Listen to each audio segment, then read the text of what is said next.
The rain hammered down on the cracked sidewalk like it was trying to drown out the scream building in my chest. My thumb hovered over the send button for what felt like the 100th time that night.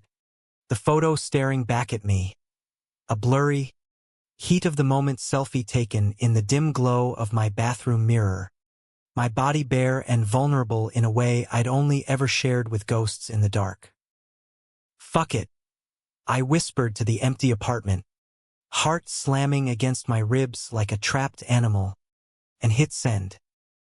But as the little whoosh echoed through the silence, ice flooded my veins. That wasn't Jake's number. It was Logan's. My straight-as-an-arrow best friend.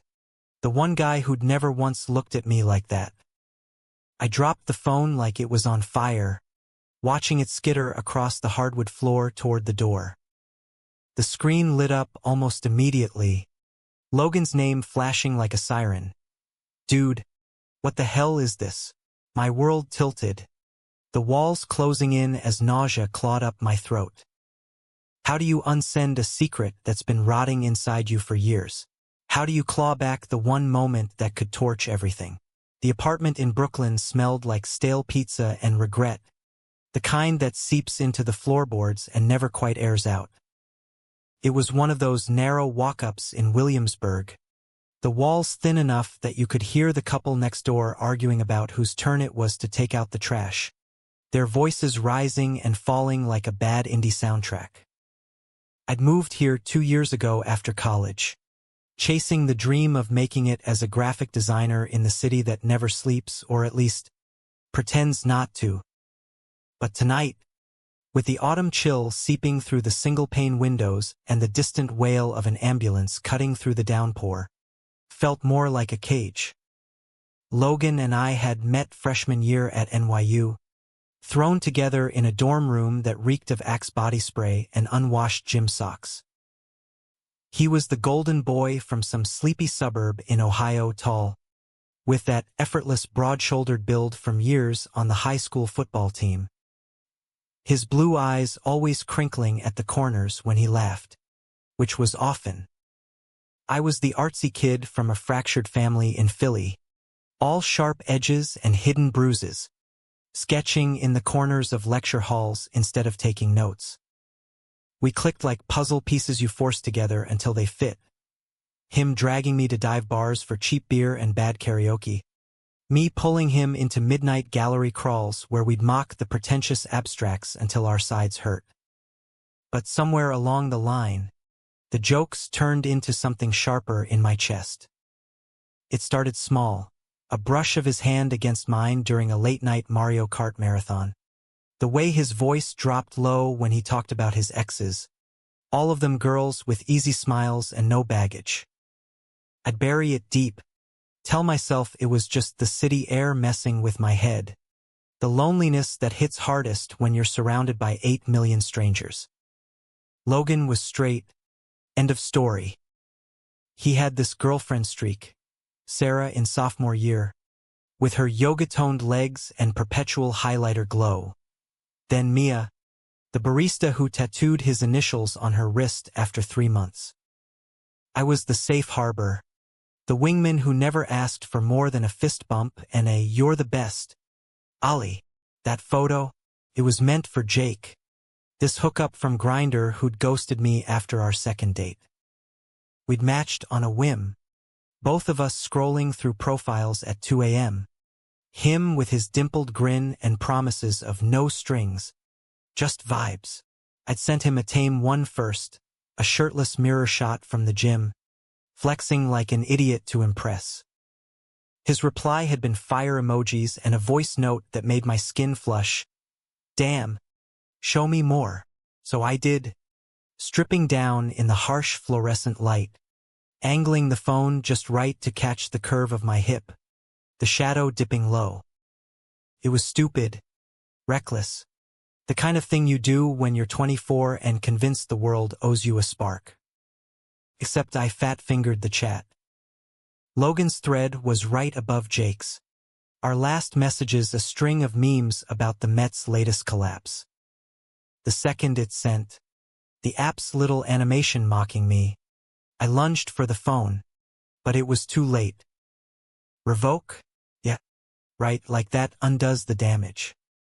My breath came in short, ragged bursts as I paced the living room, the rain outside turning the window into a smeared abstract. Delete it. Pretend it didn't happen. He'll think it's a glitch, a spam bot, anything but. His text lit up again. Ollie, you there? This some kind of joke? My fingers trembled over the keyboard, thumbs slick with sweat. What do you say? Wrong chat. Bro, my bad? Or the truth? The one that's been choking me for years. It's not a joke. It's me. All of me. I typed and deleted, until the screen blurred with unshed tears. Finally, I settled on shit. Logan. That wasn't for you. Accident. Please ignore. The 3 dots danced for an eternity, each pulse twisting the knife deeper. Then, kinda hard to unsee, man. No emojis, no laugh cry face. Just those 5 words, hanging there like a guillotine. I sank to the floor, back against the couch, knees pulled to my chest as the storm raged on. How many times had I imagined him seeing me like that? Not as the buddy with the quick wit and endless playlists, but as a man, raw and wanting. In my fantasies, he'd pause, reconsider, the straight lines of his world bending just enough for us.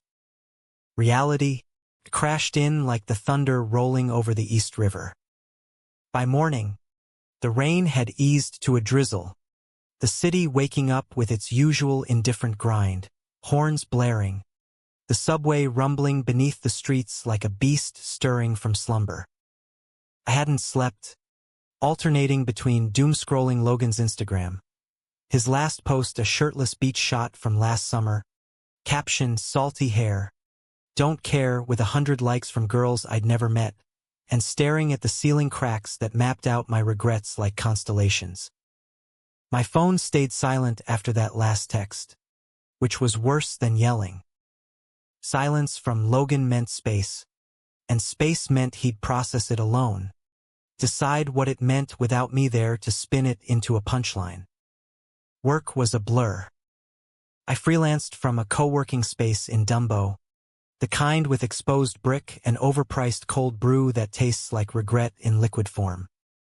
My desk overlooked the Brooklyn Bridge, all steel cables glistening in the weak sun, a reminder that connections can hold under pressure or snap without warning. I tried to focus on the client brief, a logo for some tech startup promising to revolutionize urban loneliness. Irony noted, but my sketches came out jagged, all harsh lines and shadowed figures. By noon, my inbox pinged. An email from my editor, gentle nudge about the deadline I'd already blown twice. Everything okay, Oliver? It read. Yeah, everything's peachy. Just accidentally bared my soul to my straight best friend. That's all. I ghosted Jake too, unmatched him with a pettiness that made me feel small. What was the point? Another notch in the bedpost of fleeting connections, the kind that leave you emptier than before. Lunch was a sad falafel wrap from the cart outside, eaten on a bench facing the water, where gulls wheeled overhead like they owned the sky. That's when my phone buzzed. Not a text, but a call. Logan's name on the screen, and my stomach flipped like I just crested the drop on a roller coaster. I let it ring twice, 3 times, before swiping accept. Hey, I said, voice scraped raw from the night. Ollie, his tone was careful, like he was stepping over broken glass. In the background, I heard the hum of traffic, the distant chatter of a coffee shop. We gotta talk. In person, my pulse thundered in my ears. Yeah. Okay. When? Now. I'm outside your building. Of course he was. Logan didn't do half measures. If he was gonna gut me, he'd do it face to face. I bolted from the bench, the falafel wrapper tumbling into the wind, and raced the 10 blocks home, dodging tourists with selfie sticks and delivery guys on e-bikes. The whole way, my mind spun worst-case scenarios. Him showing up with a printed copy of the photo, waving it like evidence in some mock trial, or worse, that look in his eyes. The pity, the distance, the end of us. He was leaning against the stoop when I rounded the corner, hands shoved deep in the pockets of his faded Levi's, a black beanie pulled low over his messy blonde hair.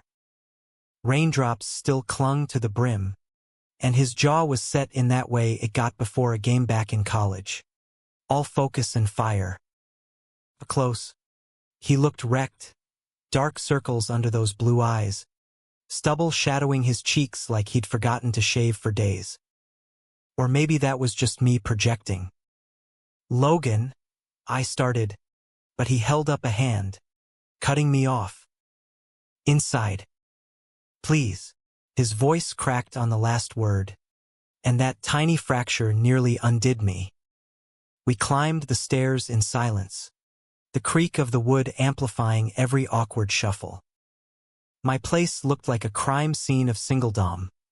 Laundry draped over the armchair, a half-empty bottle of Jack on the coffee table from last weekend's pity party. I busied myself making coffee, strong, black, the way he liked it, while he perched on the edge of the couch, elbows on knees, staring at the floor like it held the answers. So, he said finally, when the mug steamed between us. Last night. I nodded, throat tight, and sank into the armchair across from him. Accident. Total fuck-up. It was for someone else. He lifted his gaze then, and God, those eyes, they pinned me, searching, like he could see straight through the lie I hadn't even voiced. Who? Doesn't matter. He's nobody. I sipped the coffee, scalding my tongue, welcoming the pain.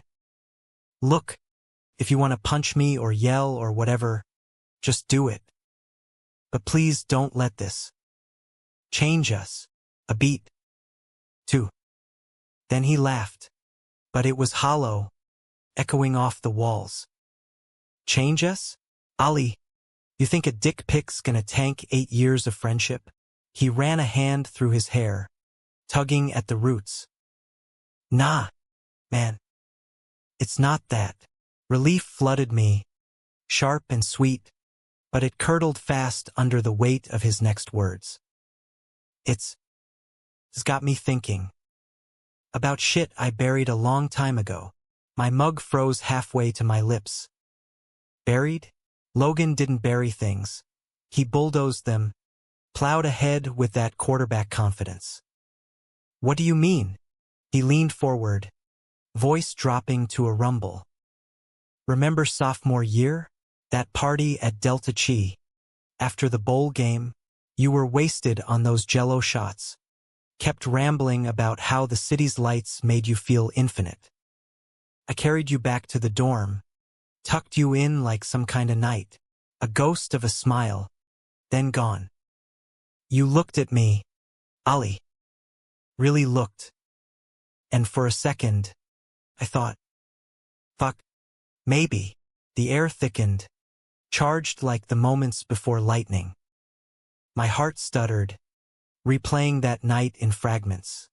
The spin of the room, his arm strong around my waist, the brush of his breath against my neck as he whispered, "You're safe, man. I got you." I chalked it up to booze and bromance. But now, "You kissed me," I blurted, the words tumbling out before I could cage them. It wasn't a kiss. Not really, just a clumsy press of lips in the haze, dismissed as a dare gone wrong. But I'd tasted it, salt and whiskey and possibility, and it had haunted my dreams ever since. He flinched, like I'd slapped him. Yeah, I did. His fingers drummed the mug, a frantic Morse code. And I freaked. Told myself it was the adrenaline, the win, anything but that. Because I'm not. I'm straight. Ali. Girls. Dates. The whole script. But last night, seeing you like that, it ripped the lid off. I set the coffee down, hands shaking.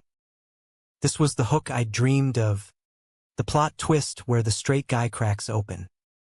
But terror coiled in my gut, because what if it was pity? What if he was just confused? And tomorrow he'd wake up and bolt? Logan, you don't have to. I do.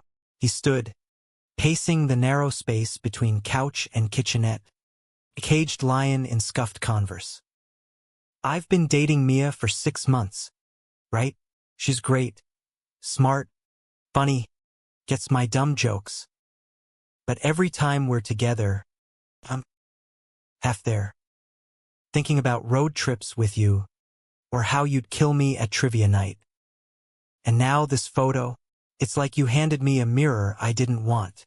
The rain picked up again, pattering against the pane like impatient fingers. I rose too, closing the distance, close enough to smell the faint cedar of his cologne mixed with rain. So what now? You gonna run with it, or shove it back down?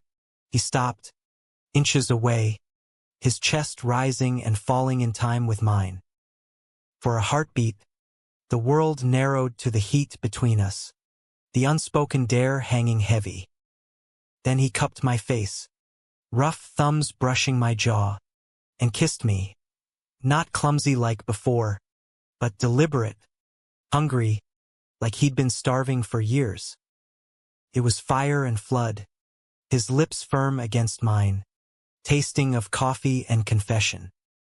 My hands fisted in his hoodie, pulling him closer, and he groaned low in his throat, the sound vibrating through me like thunder. We stumbled back against the wall, photos rattling in their frames, his body pinning mine with a weight that felt like home. Tongues tangled, breaths mingled, and for the first time, I wasn't imagining. I was here, in the raw truth of it. When we broke apart, gasping, his forehead rested against mine. Fuck, Ali. What are we doing? Whatever we want, I whispered, heart soaring even as doubt nipped at the edges. Because in New York, in the mess of it all, possibilities bloomed in the cracks, just like the rain-fed weeds pushing through concrete. But as we stood there, tangled and trembling, my phone buzzed on the table. A text from an unknown number. Heard about your little slip-up. Logan's got a surprise for you. Attached was the photo, my photo, forwarded to God knows who. The betrayal hit like a sucker punch, Logan's face draining of color as he saw it too. Who the hell is that? He demanded, but I was already spiraling, the high crashing into shards.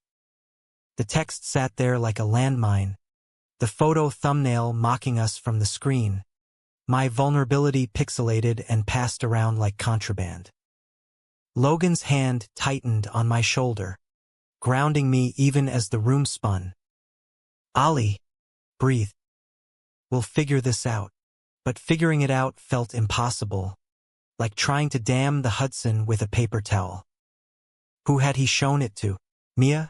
Some frat brother from back home? The thought of my most private moment, snapped in a haze of hope and horniness, circulating in group chats made by rise in my throat. I snatched the phone, thumbs flying.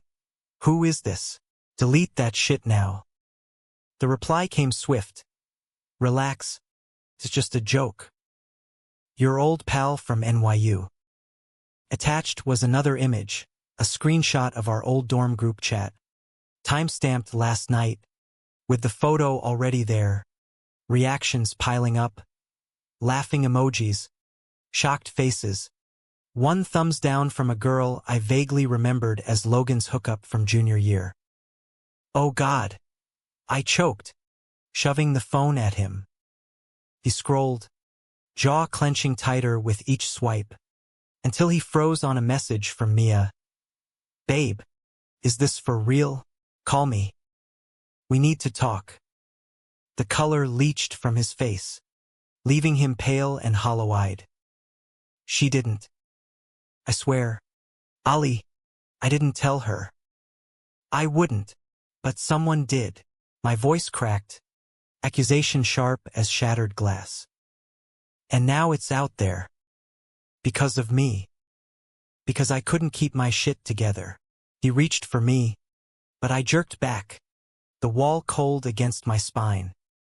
The kiss, the confession, it all soured in an instant, tainted by this digital scarlet letter. This is why I didn't say anything, I muttered, more to myself than him. Why I kept it locked down. One slip, and boom, everything blows up. Logan's eyes, those damn blue eyes that had always been my undoing, filled with a pain that mirrored mine. I'm not running. Not from this. He stepped closer, voice low and fierce. We'll trace it, report it, whatever it takes. But don't shut me out now. I wanted to believe him, to melt back into that moment against the wall where the world was just us, rain and revelation. But trust, once cracked, lets in the doubt like water through fissures. What about Mia? You gonna tell her about us? Or was that just a heat of the moment thing? He winced, rubbing the back of his neck, a telltale sign he'd always had when cornered. I don't know. She's been pushing for more, like moving in together, and I've been stalling because... Shit, because of this. You.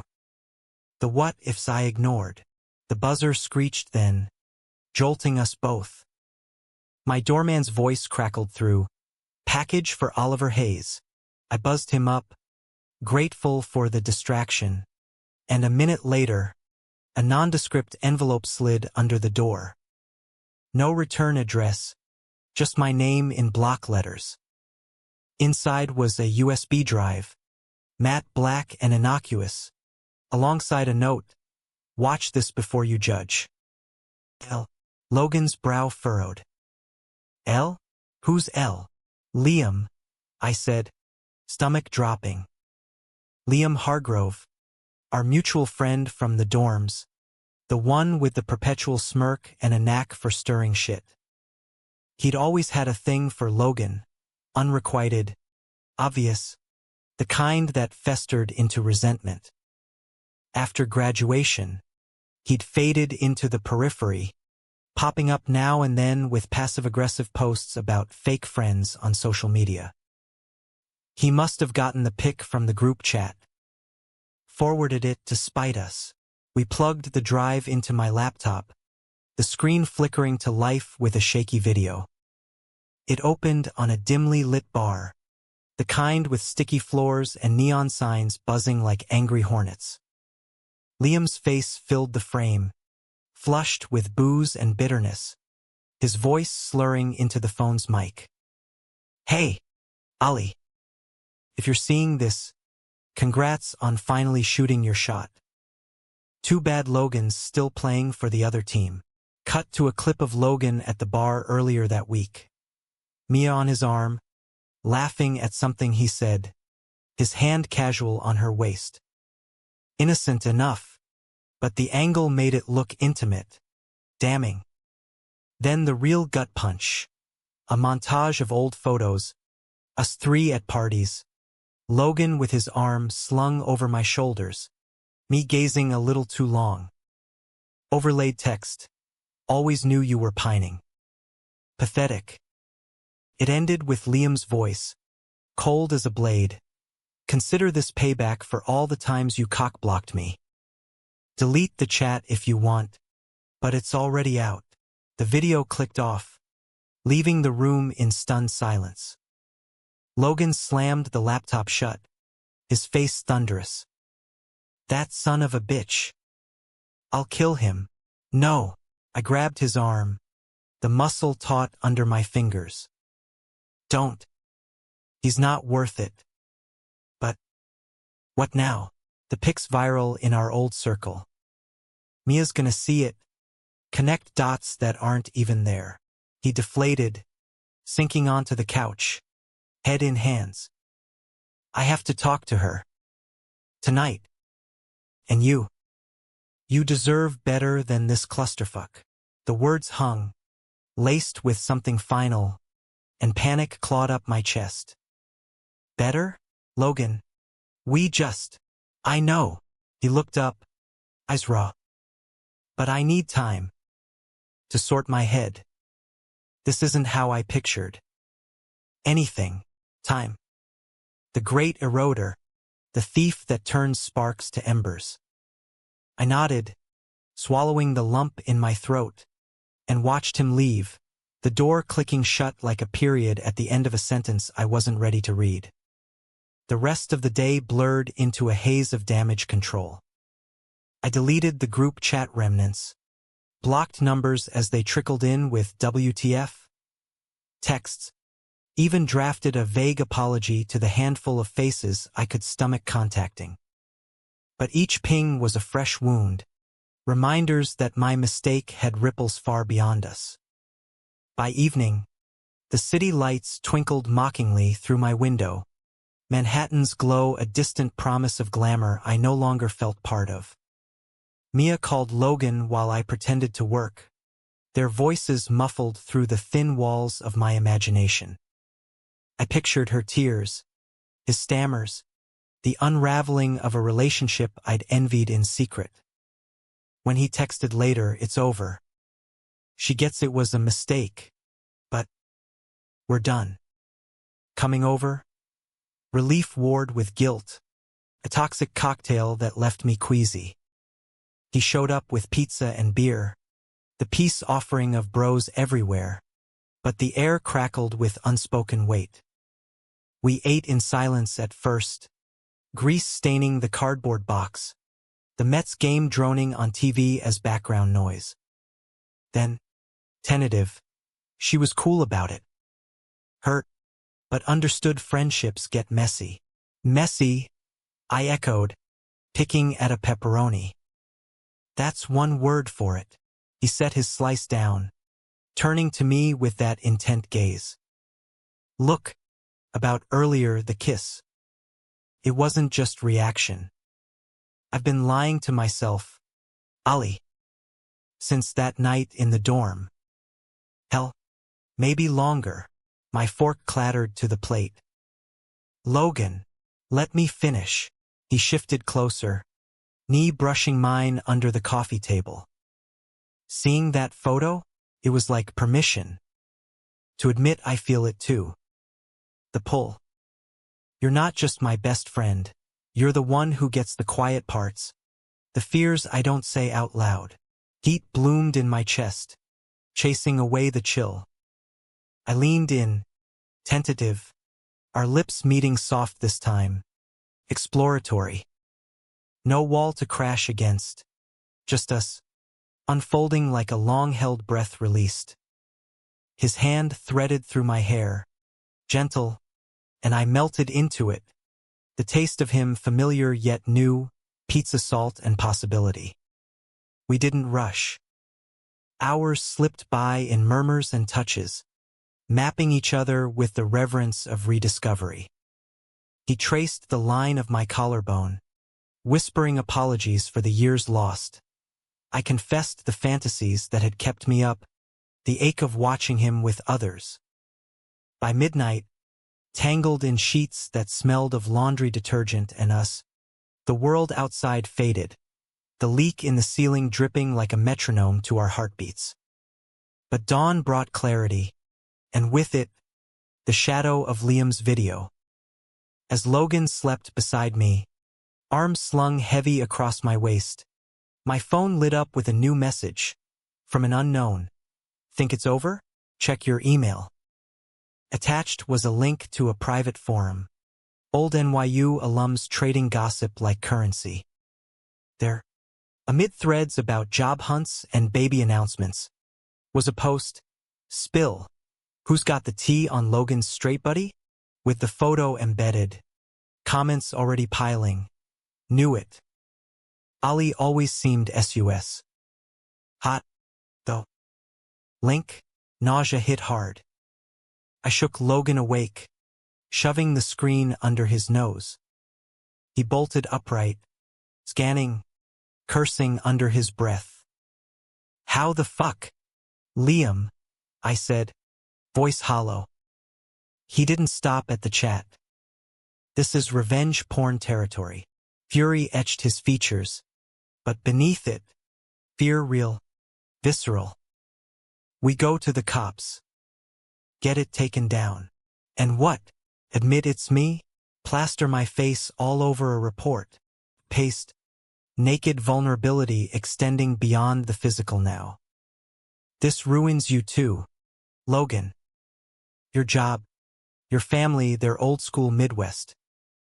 Gay best friend sending nudes? That's tabloid fodder." He pulled me back to bed. Strong arms a temporary fortress. "Fuck them. Fuck Liam. We're in this together. Together." The word anchored me, but doubt whispered, "How long before the weight crushes us?" We spent the morning strategizing, lawyer friends on speed dial, screenshots timestamped for evidence. Logan called in sick to his marketing gig at that flashy Midtown agency, the one with the glass walls and egos to match. I canceled my client meeting, claiming food poisoning, which wasn't far off. By noon, we drafted a cease and desist email to Liam, CCING, a mutual acquaintance who was now a junior associate at a firm uptown. But the damage spread like ink in water. A coworker texted Logan, "Heard some wild shit. You okay?" Mia emailed a polite but pointed, "Let's not make this awkward at mutual events." And me? Whispers in the co-working space when I finally dragged myself in that afternoon. Eyes darting, quick silences broken by fake coughs. That night, we holed up at his place in the East Village. A converted loft with exposed beams and a view of the Williamsburg Bridge strung with lights like a necklace. He cooked, burnt spaghetti with Jared sauce, but the effort counted and we watched old movies, his head on my shoulder, pretending the world wasn't closing in. "Remember that road trip to the Finger Lakes?" he murmured during a lull in the Goonies. "You drove the whole way, blasting Springsteen, while I navigated with that shitty paper map." I chuckled, fingers tracing patterns on his arm. "You got us lost twice." Insisted the shortcut through the cornfield was genius. Was it? His grin flashed in the TV glow. Nah. But it led to that diner at 3 a.m. Pancakes drowning in syrup. Best detour ever. He turned, propping on an elbow. I soughed. "This is a detour too, Ali. Scary as hell, but worth it." We made love then, slow and deliberate, learning the rhythms of each other without the frenzy of newness. His touch was reverent, mapping scars I didn't know I had, the faded one from a bike crash at 12, the emotional ones etched deeper. I whispered his name like a prayer, and he answered in kind, our bodies a language we'd both been fluent in but never spoken aloud. After, as sleep tugged at us, he said, "I love you, man. Always have." Just took a naked pic to make me say it. Laughter bubbled up, easing the knot in my chest. Romantic as fuck, but romance in the city is fragile, built on leases and layovers. The next day, the hammer fell. Logan's boss called. A terse, "We need to discuss the optics," that ended with a suspension pending HR review. Optics, Logan spat, pacing his kitchen. "Like I'm a goddamn scandal." "You're not." I insisted, pulling him into a hug. This is Liam's poison. We'll fight it. Yet as we lawyered up, the strain showed, snapped words over takeout, silences stretching longer. I caught him staring at his phone, thumb hovering over Mia's contact, and jealousy flared, irrational and hot. Miss her already? I asked, sharper than intended. He looked up, wounded. No. Habit. Wondering if I should have handled it different. Different how? By not kissing me back? Pretending? The words lashed out, born of fear, not anger. Ali, come on. But I was already grabbing my jacket, the door slamming behind me like an exclamation point. The streets swallowed me, neon and noise a balm for the ache. I walked for hours, from the village to the High Line, where the old rail tracks bloomed with wildflowers amid the skyline. At the rail's end, overlooking the Hudson, I sat on a bench, head in hands, the river's murmur an echo of my turmoil. My phone buzzed. Logan. I'm sorry. Don't walk away. Please. Then a voice note, his voice thick. I meant it. Every word. But this shit, it's bigger than us. I need you to fight with me, not against. Tears pricked, hot and unbidden. He was right. Betrayal had cracked us open, but maybe that's where the light got in. I hit reply, on my way. Love you too. The weeks that followed were a gauntlet, the kind that tests if your love is rebar or rust. Logan's suspension dragged into indefinite leave, his boss citing personal matters affecting team morale, code for the forum whispers that had trickled into corporate ears. He threw himself into job hunting, polishing his resume with bullet points that screamed competence, led cross-functional campaigns increasing engagement 40%. But each rejection email landed like a body blow. His confidence, the easy swagger that had drawn me in, fading to a ghost. I fared no better. Clients ghosted after the scandal hit freelance circles. One even emailed a snide, perhaps a more discreet portfolio. My inbox, once buzzing with pitches, went radio silent. Nights blurred into freelance gigs on Upwork. Logo tweaks for $50 a pop, while Logan paced, muttering about grad school or moving back to Ohio. Start fresh, he'd say, but the words tasted like surrender. Liam, the architect of our ruin, went dark. Our cease and desist yielded crickets. His socials scrubbed clean, like he'd vanished into the ether. We filed a police report, cyber harassment, invasion of privacy, but the detective, a jaded NYPD vet with coffee stains on his tie, shrugged it off. Kids these days, sharing everything. Hard to prove malice without bruises. Bruises. As if the invisible ones didn't count. Through it all, we clung to each other, our bond the one unfractured thing. Mornings started with coffee on his fire escape, legs dangling over the alley, sharing sections of the Times like old times. Art's page for you, sports for me, he'd quip, but his eyes lingered on the classifieds now, scanning for escape hatches. Afternoons were walks in Washington Square Park, dodging chess hustlers and buskers, his hand brushing mine in coded affection. Thumb against knuckles, a morse of I'm here. Sex became our sanctuary, fierce and tender by turns. One night, after a particularly brutal voicemail from his mom, "What's this I hear about pictures? Logan, are you in trouble?" He came to bed shaking, and I held him as sobs racked his frame. "She thinks I'm ashamed," he whispered into my neck. "Of you. Of us." "You're not," I murmured, kissing his temple, tasting salt. "And neither am I." He flipped us then, pinning me with a desperation that bordered on violence, our bodies colliding in a rhythm born of grief. It was messy, teeth and nails, reclaiming what the world tried to steal. Afterward, spent and sticky, he traced my ribs with feather-light fingers. Marry me someday? When this shitstorm passes. The question hung, whimsical yet weighted. I laughed through tears.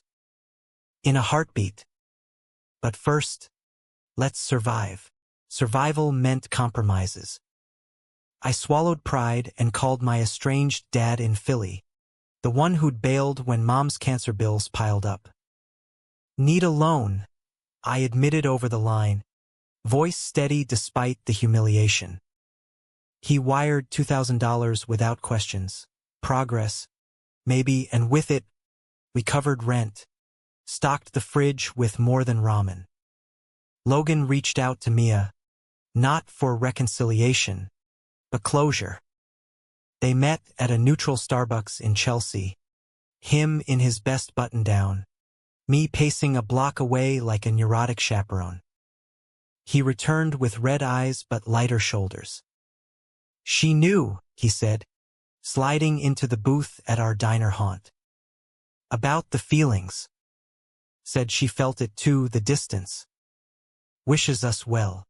Relief washed over me, mingled with a pang for the girl who'd been collateral. Think she'll spill to your folks? Nah. Mia's solid. He stole a fry from my plate, the gesture achingly normal.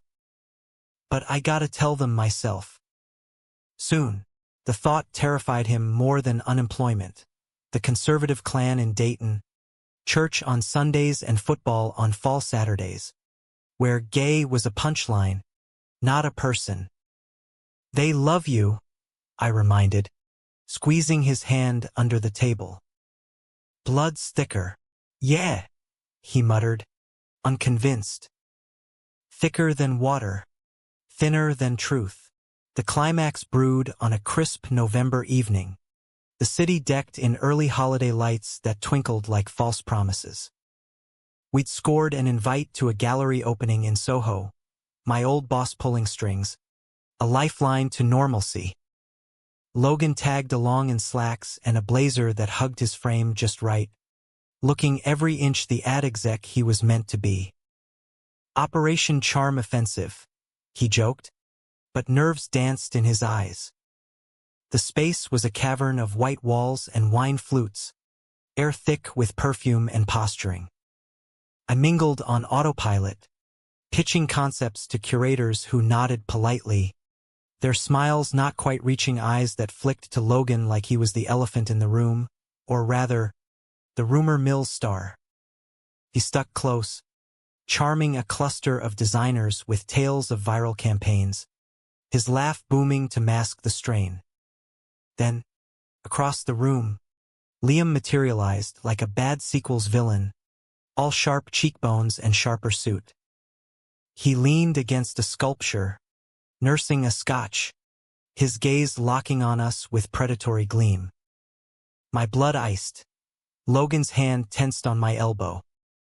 Ignore him, I hissed, steering us toward the bar. But Liam slithered through the crowd, blocking our path with a grin like barbed wire. Gentlemen, he drawled, voice laced with mock surprise. Fancy seeing you here. Ollie, you clean up nice.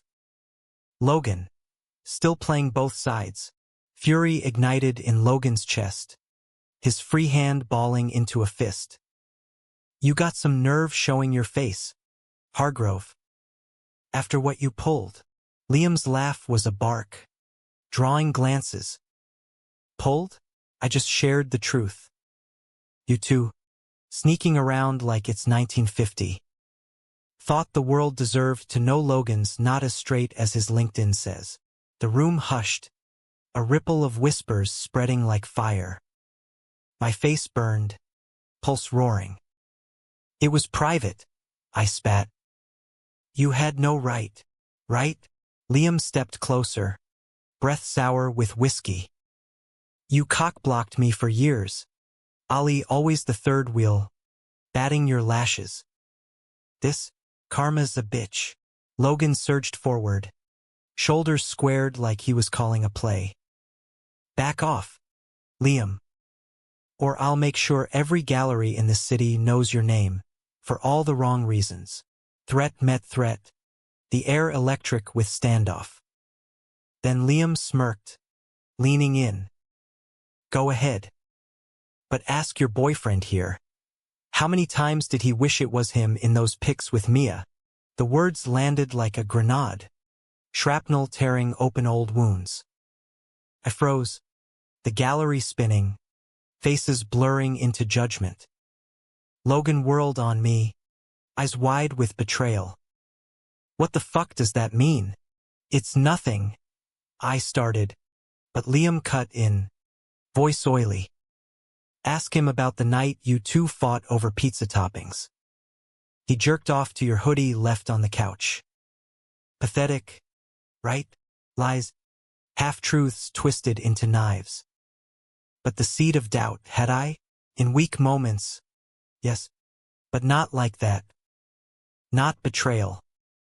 Logan's face crumpled, the trust we'd rebuilt fracturing under the assault. Logan, he's lying. Save it. He shrugged off my touch, storming toward the exit, the crowd parting like the Red Sea for Moses in meltdown. I lunged after him, but Liam's hand clamped my arm. Let him go. He deserves to know what he's signing up for. Rage boiled over. I shoved him hard, his drink splashing across a priceless canvas. Gasps erupted, security materializing from the shadows. As they hauled us apart, I caught Logan's silhouette vanishing into the night, the door slamming like finality. Outside, the Soho streets were a labyrinth of cobblestone and cab exhaust, holiday garlands mocking my sprint. Logan, wait! Rain started again, fat drops that stung like accusations. I found him blocks away, hunched under an awning, face streaked with water or tears. I couldn't tell. He looked up, shattered. Is it true? All those years? Were you just waiting for me to crack? No. I closed the gap. Desperate. Jealous. Yeah. In love, always. But I never crossed lines. That was Liam, poisoning everything. He searched my face, rain dripping from his lashes. I want to believe you. But tonight felt like drowning. Then let me pull you out. I cupped his face, thumbs swiping the wet. We're better than his bullshit. Fight for us. A sob escaped him, raw and ragged, and he collapsed against me, arms crushing tight. We stood there in the deluge, soaked to the bone, the city pulsing around us indifferent. I can't lose you, he whispered. Not now. You won't. The promise anchored us, even as sirens wailed in the distance, echoes of the chaos we'd survived. Back at his loft, we peeled off wet clothes in silence, the radiator hissing like a kettle on boil. No words for the ache, just skin on skin, bodies seeking solace. He entered me slow, eyes locked, each thrust a reclamation, mine. Ours. I arched into him, nails digging crescents into his back, whispering litanies of love until climax shattered us both, tears mingling with sweat. In the afterglow, tangled and trembling, he confessed, I called my mom today, told her about us. The photo, the mess, everything. My breath hitched. And shock. Questions. But she said she'd pray on it. For happiness, not perfection. A small smile. It's a start. Humanity in the heartbreak. The slow thaw of acceptance. We fell asleep to the bridge lights, hands entwined, the storm outside mirroring the one within, but passing. December crept in like a tentative guest, blanketing the city in twinkling excess that felt both festive and fraudulent. Central Park dusted with first snow, vendors hawking roasted chestnuts that warmed your palms but not your core. Logan and I navigated the holidays like minefield tourists. His family's invite to Dayton a non-starter. Too soon, he said, voice tight. My Philly trip vetoed for similar reasons. Dad's not ready for this, I admitted. So we stayed put, building our own traditions.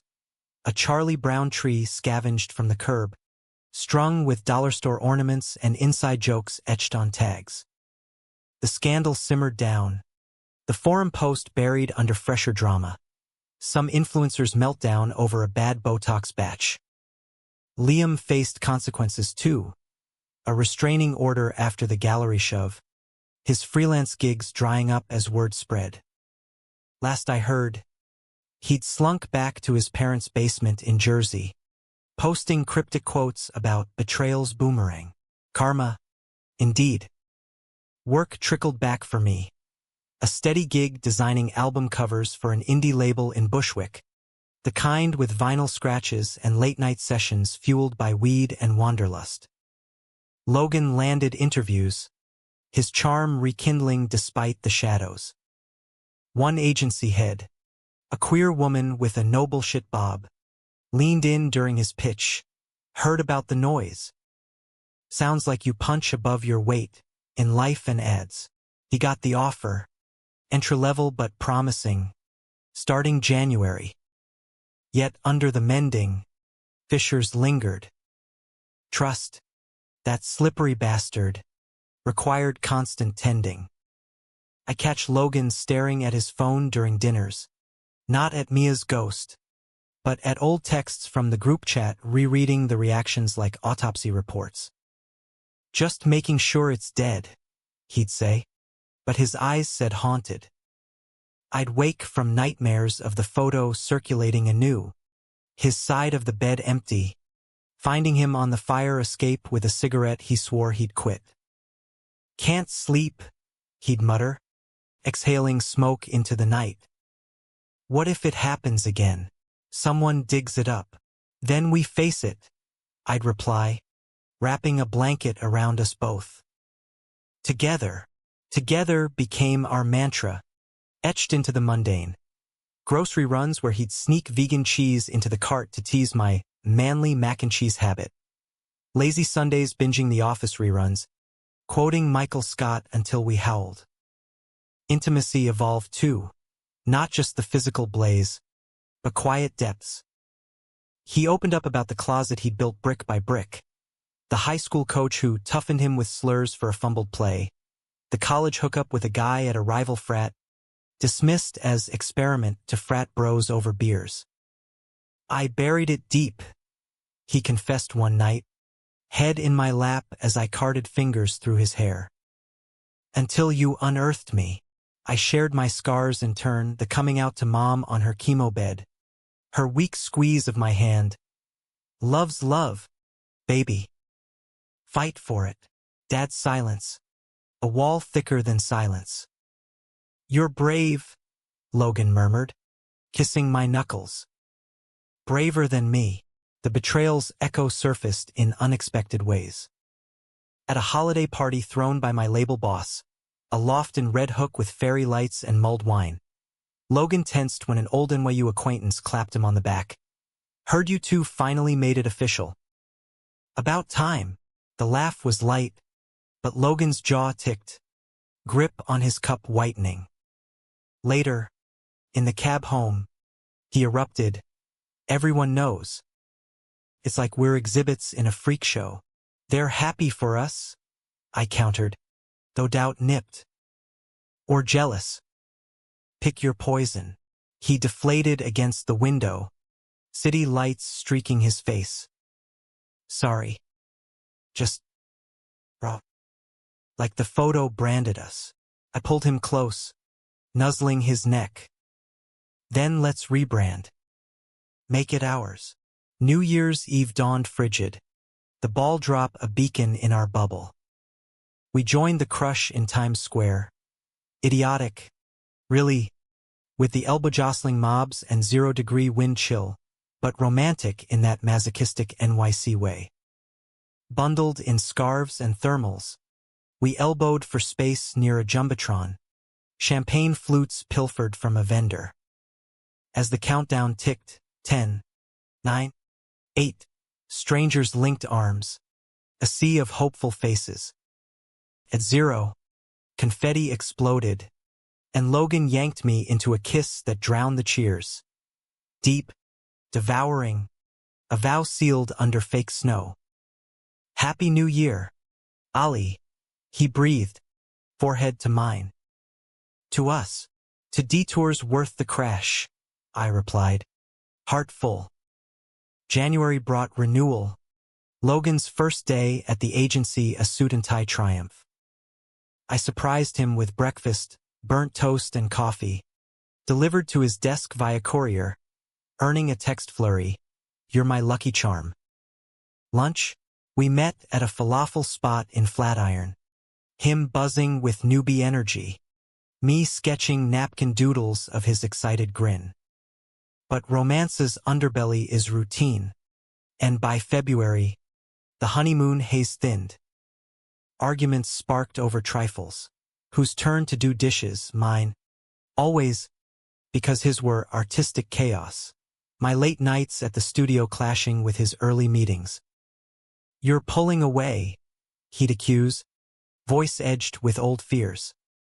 "I'm swamped," I'd snap, guilt sharpening the retort. Not everything's about us. One such row escalated in his kitchen, plates clattering as I stormed for the door. "Fine. Run like you did at the gallery," he hurled, the barb landing low. I whirled, stung. That was Liam's trap, not mine. But yeah, keep throwing it up, like I haven't apologized 1,000 times. Silence stretched, thick as fog. Then he crossed the room, pulling me into a hug that started fierce, ended soft. "I'm scared," he admitted, voice muffled in my shoulder. "Of losing this. Of it being too good, so it breaks harder." I held him tighter. "Then we glue it stronger. Epoxy, not tape. Spring unfurled tentative. Cherry blossoms in the park. A metaphor we milked dry." We took a weekend in the Catskills. His agency's team-building gift. A cabin with a hot tub and no signal. Bliss in disconnection. Hiking trails mudslick from thaw. We talked futures. My dream gallery show. His pitch for a queer-focused campaign. "Something real," he said, bubbling in the tub under stars. "Not optics. Stories. Nights by the fire. We'd make slow love on the rug. Firelight gilding our skin. "You're my home," he'd murmur, tracing my spine. Brooklyn be damned. Back in the city. Conflict crested unexpected. A letter from Dayton. Logan's mom enclosing a check. For stability. With a note. "We miss you." Dad's asking about grandkids. "Praying you find peace." No mention of me. The elephant stamped but unsaid. He crumpled it, hurling the envelope across the room. "Peace? Like I'm at war. You're their son," I said gently, picking up the pieces. "They love clumsy." The call came that night. Speakerphone for solidarity. His mom's voice. Warm Ohio lilt. "Logan, honey, we've been talking. About everything." "Dad there?" Logan's knuckles whitened on the phone. A rustle, then gruff. "Yeah. Look, son, we're old. Set in ways. But blood's blood. Bring your fella home sometime. See the new foal." Tears pricked Logan's eyes. Voice thick. "Yeah. Soon." Hanging up, He turned to me, grinning through shine. They said fella. Like it's normal. It is. I kissed him. Saltang sweet. Our normal. Yet betrayal's ghost lingered in mirrors. A job interview where a panelist smirked at my portfolio. Bold. Like your personal life. Forcing a laugh that tasted bitter. Logan overheard a coworker whisper at his water cooler. The pick guy? Brave or stupid? He confronted HR, earning a slap on wrist for the gossip. But the sting festered. One evening, post-fight over forgotten laundry, I found the USB from Liam in a drawer, unplugged, but its presence a talisman of trauma. I smashed it under my heel, shards scattering like ice. Logan walked in, saw, and pulled me close. Good riddance. Summer heat wave hit like a fever dream, air thick with asphalt steam and street fair sizzle. We escaped to Coney Island. Boardwalk nostalgia. Hot dogs greasy as grudges, Ferris wheel creaking under our weight. At the top, city sprawl below. He proposed not ring, but promise. Move in? For real. No more shuffling bags. Joy surged. Pure. Hell yes. Packing my Williamsburg walk-up was cathartic. Donating the couch that held my solo heartbreaks. Framing the sketch I'd drawn of us that first post-kiss dawn. His loft became ours. My art on walls. His sports memorabilia shelved beside. But climax loomed in autumn's shadow. Liam resurfaced. Not vengeful, but broken. A drunk dial at 2 a.m. Slurring apologies. I was hurt, man. You too. Perfect. Made me feel small. Logan, half asleep beside me, took the phone. Hurt doesn't justify harm. Get help, Liam. Or stay gone. Click. Silence. Think he'll, I asked. Doubt it. Logan rolled over, spooning me. But we survived him. We survive everything. The year wheeled toward its end. Our story no longer a scandal but a scar. Faint, faded, a testament to tensile strength. Logan's campaign launched, Love Unfiltered. Billboards across the boroughs showing diverse couples mid-laugh, mid-kiss. Tagline, real stories, no scripts. It went viral. Queer mags hailing it as groundbreaking. Straight media calling it refreshingly human. At the wrap party in a rooftop bar overlooking the harbor, he pulled me aside amid toasts. This? It's us. Messy. True. I clinked glasses, pride swelling. To Unforgettables. Freelance Bloom 2, my gallery show. Exposed. A series of abstracts born from that fateful photo. Blurred forms in electric blues. Vulnerability veiled in beauty. Opening night. The space thrummed, critics scribbling. Friends toasting. Logan hovered proud, introducing me as the talent. His hand low on my back a steady anchor. Moments of doubt still ambushed. A family dinner in Dayton. His dad's awkward pat on my shoulder. Good to you. Easing into beer-fueled tales of Logan's toddler mischief. Or my dad's visit to the city. Stiff at first over dim sum. Thawing with a gruff. Happy looks good on you. Kid. Human connections. Frayed but mending. Threads weaving a tapestry stronger for the pulls. Betrayal's lesson lingered. Humanistic in its bite. No one's villain or victim absolute. Liam faded, but I caught his name in a sobriety forum post months later, day 90. Owning my wreckage. A quiet win. Undeserved but welcome. Our love deepened in the dailies. Arguments over remote controls dissolving into tickle fights. Lazy brunches where he'd burn the bacon, me salvaging with eggs.